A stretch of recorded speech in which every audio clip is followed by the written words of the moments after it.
Eldzier Cortor has played a pivotal, if sometimes overlooked, role in the shaping of Black aesthetic. His work functions in a distinctive manner, highlighting both beauty and decay, addressing the abstract and the concrete, and drawing upon a variety of influences, yet simultaneously maintaining a certain consistency. In form, content, and effect, Cortor's art functions as a mosaic, bringing forth in viewers an equally varied array of understandings, connections, and interpretations. Eldzier Cortor's art affirms and foregrounds Black beauty and culture, yet brings viewers' attention to the still remaining challenges to be addressed. Cortor was born in 1916 and brought up predominantly in Chicago.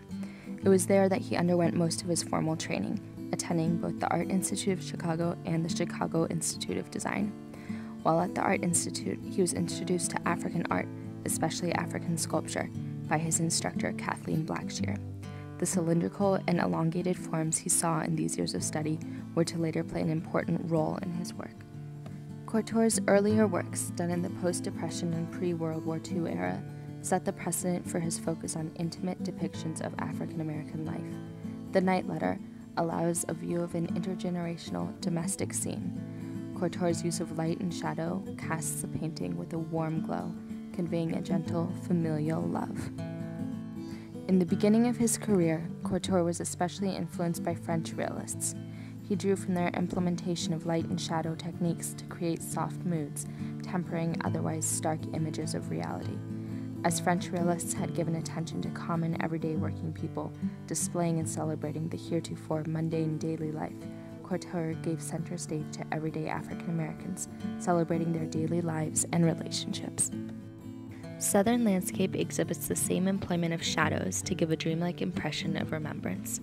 Cortor foregrounds his figures, juxtaposing their life with the ruin found in the background. The subdued earth tones connect the couple to the natural disaster of the flood, while red tones in the woman's dress, among the flowers, and in the stained glass window highlight the vibrant continuancy of life. Like the Night Letter, Southern landscape depicts the beauty of everyday life and survival in a unique lyrical style. Cortor's travels, motivated by his desire to learn from Afro-centered cultures, were instrumental in his development as an artist.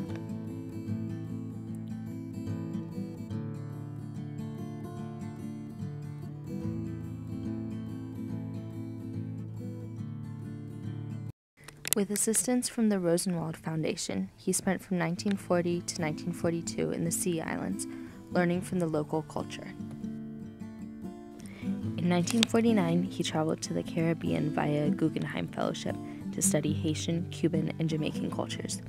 There, he was impressed with local expressions and interpretations of African art. Following these travels, his work took on new Afrocentric compositions and motifs. Cortor's travel and post-travel work bears resemblance to pieces such as Wilfredo Lamb's Jungle and Hector Hippolyte's Matrice Erzul.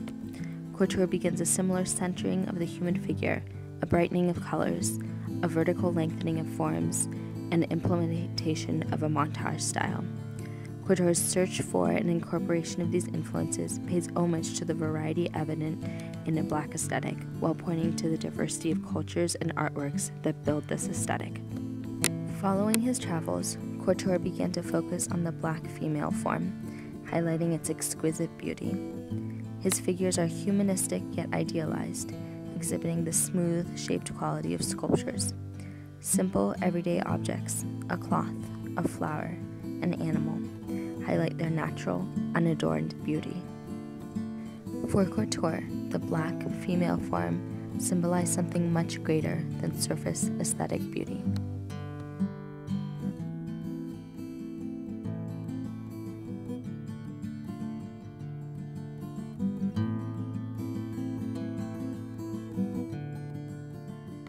Cortor's renderings of Black women are incredibly significant. They stand in stark contrast to the previous standard of objectified, disempowering images of Black women, most often created by white artists, media, and social institutions. Additionally, they provide a stunning example of how to create an image of strong, elegant, and empowered sensuality at a time when many Black artists shied away from focusing on Black females for fear of being labeled objectifiers. Cortor's works create a new space in Black aesthetics and clear a path for later artists to follow.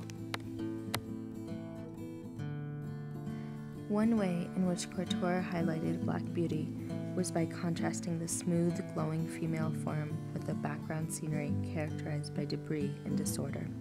The Black woman, the Black spirit, sits calm and dignified amongst this, radiating the ability to endure. However, the contrast between figure and background highlights the many social problems still at hand.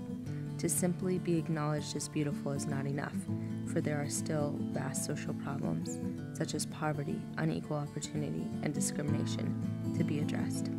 In celebrating Black strength, one must know in what direction to focus its power. Room number 6 invites the viewer into an intimate family scene, similar to the invitation given in the night letter. Here, however, Cortor continues to make use of his newer montage technique, patchworking different textures, patterns, colors, and dimensions together. Even his choice of skin tone hues contributes to the mosaic effect, highlighting a range of shades from warm brown to rich ebony. Such a display points to the problems in using one blanket word, Black, to describe such a diversity of peoples, cultures, and experiences. Cortor's medley composition tells a narrative that questions social labels and assumptions.